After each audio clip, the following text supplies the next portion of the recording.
Welcome to Drinkosaurus, where we take ancient cocktail recipes into the modern era.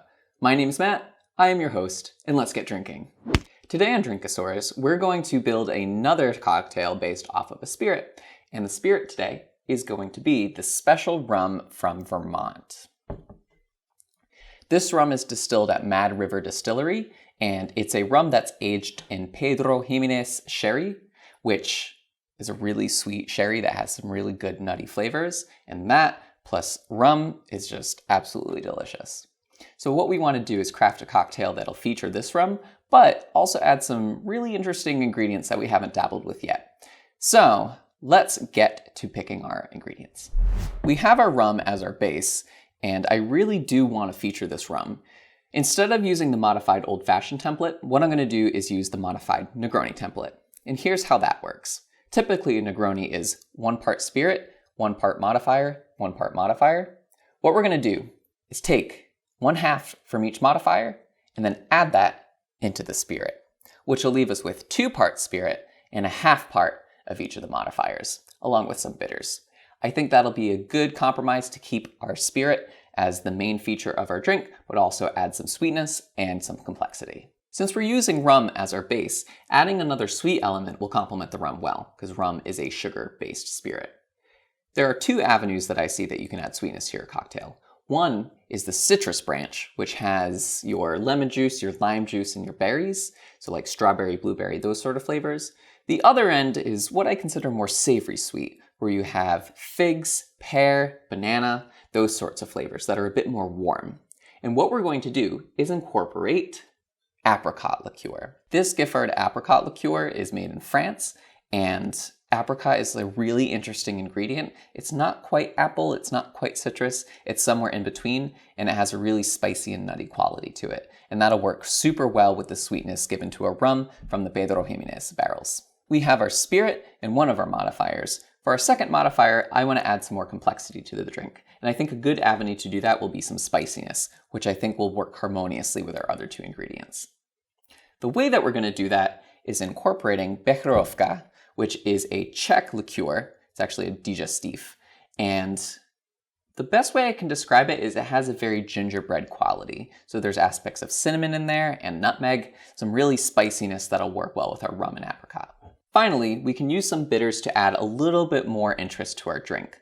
Since we're using rum, which is typically distilled in the Caribbean, we're going to use some Angostura bitters, which is also distilled in the same region. The flavors just work really well with any rum, no matter where it's distilled. And to add a little bit more sweetness and spice, we're going to use these Aztec chocolate bitters, which is kind of a mix of chocolatey flavors and spice.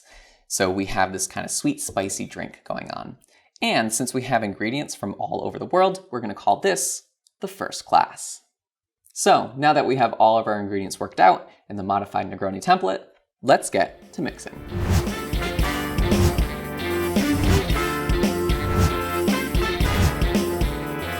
The first thing we'll need is our mixing glass.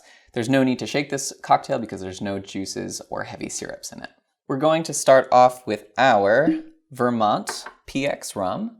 We're going to add 2 ounces of it to make it the feature spirit of our cocktail. It smells like a barrel, but in a good way. Next, we're going to add in our apricot liqueur. We're going to add 1/2 ounce of that. And our apricot's going to add that sort of savory sweetness that we're after. Next, we're going to add our Becherovka, which is going to add that spicy sort of gingerbread quality to it. Ooh, add a little too much. Tastes like a gingerbread house. Finally, we're going to add a few dashes of our bitters. I'm going to add 1 dash of Angostura bitters, just because the way that this one dashes, a lot more comes out than this one. So even though it seems like we're adding different amounts of each, it's probably about the same. Because I'm going to add 2 or 3 dashes of this chocolate bitters, but it's really the same volume. You just have to get pretty adept with your different bitters distributors. So all of our ingredients are together. We're going to add our ice and mix.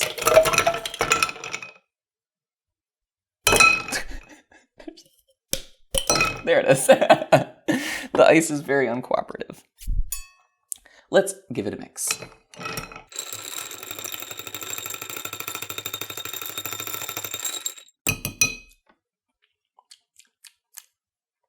Good.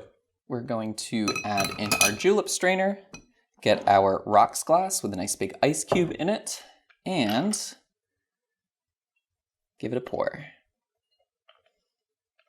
For our garnish, we're going to use a citrus peel. A good guide on which one of these to pick, because I haven't really talked about it in much episodes, is if I have anything that's spicy, I use lime. If I have anything sweet, I use lemon. And if I have anything more savory and spicy, I use orange. So if you think about it, like if you have like a spiced pumpkin bread or a spiced banana bread, typically little orange notes in there would be appreciated. And look at that. Somebody has become a peeling expert. We're going to express those orange oils over. Just a quick little tidbit. Leave your oranges and your citrus out. The drier they are, the better those citruses will be expressed. If you put them in the fridge, it'll kind of compromise the amount of oils you can get out. I will put that in there. Oh no! Somebody has become a peeling expert. Well, goodbye. I spoke too soon. Can't handle the orange. And our first class drink is complete. Let's give it a taste.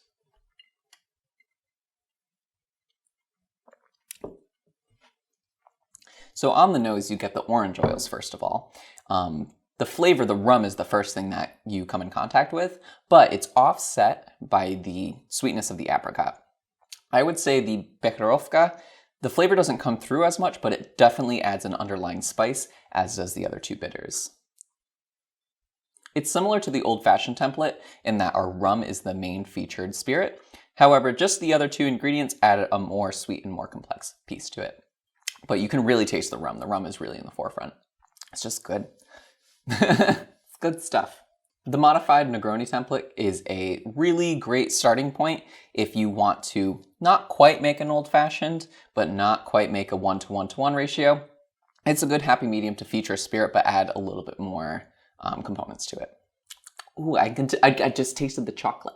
Drinkosaurus is a production of Little Giant Monsters. If you would like to see other projects we're working on, check us out on different social media platforms. We also have a Patreon, so please consider supporting us on there. If you have any questions for me or have any ideas for future videos, please let me know down in the comments. I really love comments. That's all for today's episode. Keep mixing, keep drinking, but do so in moderation.